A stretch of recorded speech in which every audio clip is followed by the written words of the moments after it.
فطرانہ اس آدمی پر واجب ہے جو 5 چیزوں کا مالک ہو۔ فطرانہ اس بندے پر واجب ہے جو 5 چیزوں کا مالک ہو: سونا، چاندی، نقدی، مال تجارت، اور 5ویں چیز ضرورت سے زیادہ مال جو گھر میں رکھا ہوا ہے۔ ضرورت سے زائد مال اس کو کہا جاتا ہے جو استعمال میں جو یوز میں بہت کم آتا ہو یا بالکل ہی نہ آتا ہو۔ مثال کے طور پر گھر کے اندر ایسے بہت سارے برتن رکھے ہوئے ہیں، بہت سارے ایسے بستر رکھے ہوئے ہیں، بہت سارا ایسا فرنیچر رکھا ہوا ہے جو سٹور کیا ہوا ہے، جو استعمال میں نہیں آتا۔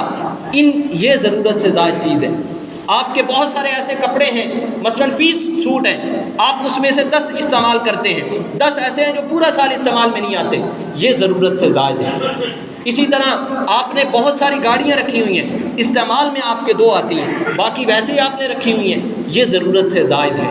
تو ان کی قیمت کو، یعنی سونا، چاندی، نقدی، مال تجارت اور ضرورت سے زائد سامان، اگر یہ سارا کا سارا اتنا ہے کہ جو 52.5 تولہ چاندی کی قیمت کے برابر ہے، تو ایسے بندے پر صدقہ فطر دینا واجب ہے۔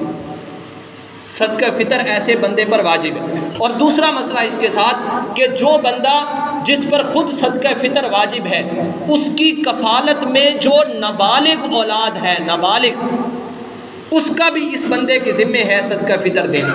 مثلا اس کے جو بچے ہیں، چھوٹے نابالغ بچے ہیں جو اسی کی کفالت میں ہے، یہی ان کا خرچہ اٹھاتا ہے، اب اس کے لیے اپنا صدقہ فطر دینا بھی واجب اور ان بچوں کا صدقہ فطر دینا بھی واجب ہے۔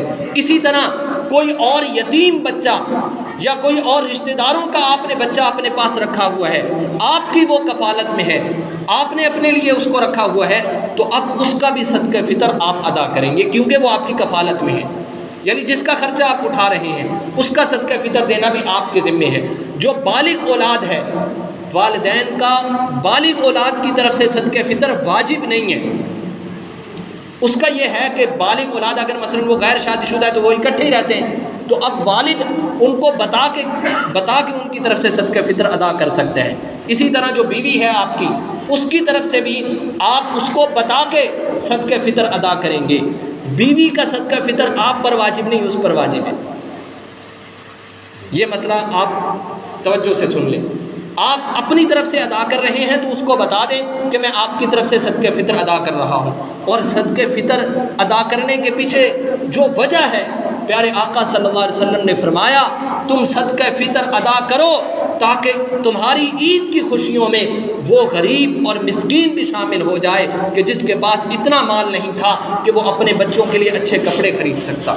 اس لیے میں یہی گزارش کرتا ہوں، پہلے بھی جیسے گزارش کی کہ صدقہ فطر عید سے پہلے دے دو، بلکہ میری گزارش ہوگی کہ آخری عشرے سے پہلے آپ دے دو، اور نقدی کی صورت میں دو۔ 4 چیزیں ہیں جن کے بارے میں حضور نے فرمایا کہ یہ چیزیں یا ان کی قیمت دے دو۔ پہلی چیز گندم ہے، دوسری چیز جو ہے، تیسری چیز کشمش، اور چوتھی کھجور۔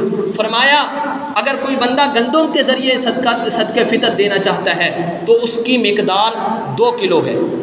اگر کوئی کھجور، کشمش یا جو کے ذریعے دینا چاہتا ہے تو اس میں صدقہ فطر کی جو مقدار ہے وہ 3.5 کلو یا ان کی قیمت ہے۔ اب میں یہاں ایک اور چھوٹی سی گزارش کروں گا۔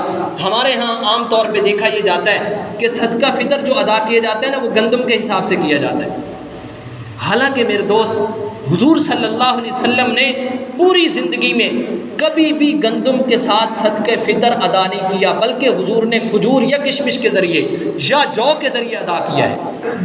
ہم لوگ جب بچوں کو بازار سے کوئی چیز خرید کر دینے جاتے ہیں یا ہم شاپنگ کے لیے جاتے ہیں تو اس وقت ہم اپنی صلاحیت اور استعداد کو دیکھتے ہیں، اپنی جیب کو دیکھتے ہیں۔